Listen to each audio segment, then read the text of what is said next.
It was a game of few chances at Prenton Park. Martin Devaney's pinpoint corner found an unmarked Ash Taylor, whose flying header was as good as it got. Yeovil have not scored in 4 of their last 6 games and struggled to create many opportunities. Steve McLean released Kieran Agard. I don't think he expected David Raven to make up the 20 yards between them before committing to a point-saving challenge. Raven's defensive effort a rare highlight in a drab game.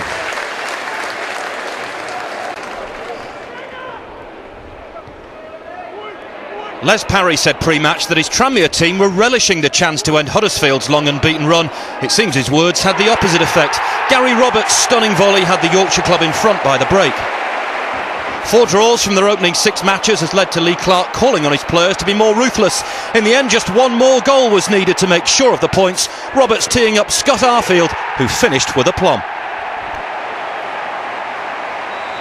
League One at Tranmere last night. It took just 3 minutes for the Cumbrians to take the lead through Lee Miller. It's the first time they've scored in the first half of a game all season. And after Adam Collin had pulled off a good save, this is the second time they scored. Rory Loy tripped in the box. James Berrett stepping up to smack home the penalty. Rovers did pull a goal back early in the second half. It did look like a foul here on goalkeeper Collin, but Greg Abbott's side held on to take all 3 points.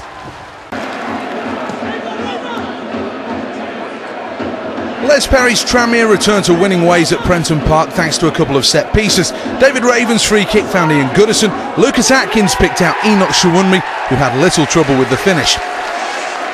The second came right off the training ground. A good old-fashioned front post corner, worked to perfection. Ash Taylor first to react to John Welsh's cross, as Rovers condemned Wycombe to their 5th straight defeat.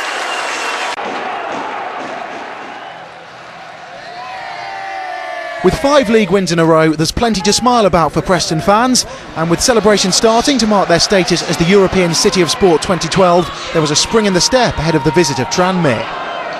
In a week when missed opportunities have been at the forefront of people's minds, Jamie Proctor must have been thinking of Fernando Torres as he rounded the keeper. Like the Spaniard, he'd done the hard work. The first goal came 8 minutes before the break, and it was a tale of 2 veterans. Neil Mellor was fouled in the box by 38-year-old Ian Goodison, allowing 39-year-old Graham Alexander to fire North End into a half-time lead. Jose Baxter is 20 years younger than the man who opened the scoring. The striker was making his Tranmere debut after a loan move from Everton, and it was one to remember as he lashed home an equaliser with half an hour to play. Danny Mayer once had a 3-game loan spell at Prenton Park, but he showed no sympathy for his former teammates when, with less than 20 minutes remaining, he scored his first Football League goal. The visitors were given a glimmer of hope with 15 minutes to play. Paul Parry had already been booked when he received a second yellow for this tangle with Lucas Atkins. Not a great day then if your surname's Parry. Les's men couldn't find an equaliser. Phil Brown's side are now unbeaten in 8.